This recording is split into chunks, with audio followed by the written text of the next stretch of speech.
ಎಲ್ಲರಿಗೂ ವರಮಹಾಲಕ್ಷ್ಮಿ ಹಬ್ಬದ ಶುಭಾಶಯಗಳು. ನಮ್ಮ ಮನೇಲಿ ಬಂದುಬಿಟ್ಟು 4 ಗಂಟೆಗೆ ಸ್ಟಾರ್ಟ್ ಮಾಡಿದ್ವಿ ಪೂಜೆಗೆ. ರೆಡಿ ಮಾಡಿಕೊಂಡು ಪೂಜೆ ಮಾಡೋಷ್ಟರಲ್ಲಿ ಒಂದು 6 ಗಂಟೆ ಹಾಗೆ ಹೋಯಿತು. ಎಲ್ಲನೂ ಹಣ್ಣೆಲ್ಲ ಜೋಡಿಸ್ಕೊಂಡು ಹೂವುಗಳೆಲ್ಲ ಹಾಕ್ಕೊಂಡು ದೀಪ ಹಚ್ಕೊಂಡು ಅಮ್ಮ ಎದ್ದು ಮಾಡ್ತಾಯಿದ್ರು. ನಾನು ಅಷ್ಟೊತ್ತಿಗೆ ಮಾಡೋಕ್ಕಾಗಲ್ಲ ಚಳಿ ಅಂತ ಹೇಳ್ಬಿಟ್ಟು ವಿಡಿಯೋ ಶೂಟ್ ಮಾಡ್ತಾಯಿದ್ದೆ.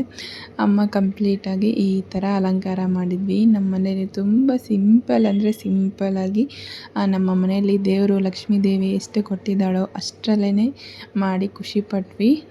ಲಕ್ಷ್ಮಿಗೆ ಬಂದುಬಿಟ್ಟು ಇಷ್ಟೇ ಹೂವೆಲ್ಲ ಹಾಕಿದ್ದು, ಫ್ರೆಶ್ ಹೂಗಳನ್ನು ತರಿಸಿದ್ದೆ.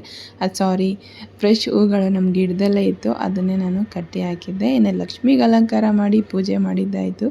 ಇನ್ನೇನು ನಾವು ರೆಡಿ ಆಗಬೇಕಲ್ವ, ಅದಕ್ಕೆ ನಾನು ಸೀರೆ ಉಟ್ಕೊಂಡು ಸ್ವಲ್ಪ ಗೋಲ್ಡ್ ಜ್ಯುವೆಲರೀಸ್ ಎಲ್ಲ ಹಾಕ್ಕೊಂಡು ಅಂದವಾಗಿ ರೆಡಿ ಆಗೋಣ ಅಂತ ಹೇಳಿ ರೆಡಿ ಮಾಡ್ಕೊಳ್ತಾ ಇದ್ದೀನಿ. ಸ್ಯಾರಿ ಹಾಕ್ಕೊಂಡು ರೆಡಿ ಆಗೋದೇ ಒಂದು ಲಕ್ಷಣ. ಹಾಗೆ ಆ ಒಂದು ಸೀರೆಯಲ್ಲಿ ಅಂದನೇ ಬೇರೆ ಅಲ್ವಾ.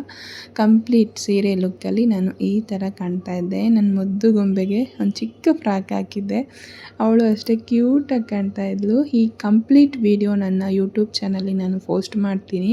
ಹಾಗೆ ನನ್ನ ಮುದ್ದು ಗೊಂಬೆ ಫೇಸ್ ರಿವೀಲ್ ಮಾಡ್ತಾ ಇದ್ದೀನಿ. ನಿಮ್ಗೆ ಯಾರಿಗೆಲ್ಲ ನೋಡಬೇಕು ಅಂತ ಅನಿಸುತ್ತೋ ನೋಡಿ ಹೆಂಗಿದ್ದಾಳೆ ನನ್ನ ಮಗಳು ಅಂತ ಹೇಳಿ. ಇನ್ನು ಹಬ್ಬದ ಅಡುಗೆ ಮಿಸ್ ಮಾಡ್ಕೊಳಕ್ಕಾಗುತ್ತಾ? ಬಾಳೆ ಎಲೆ ಊಟ. ನಮ್ಮ ಮನೇಲಿ ಇಷ್ಟು ಅಡುಗೆಯನ್ನು ಮಾಡಿದ್ವಿ. ಒಬ್ಬಟ್ಟು ಸಾಂಬಾರು, ರಸಮ್, ಹೆಸರುಬೇಳೆ, ಹಪ್ಳ, ಬೋಂಡ.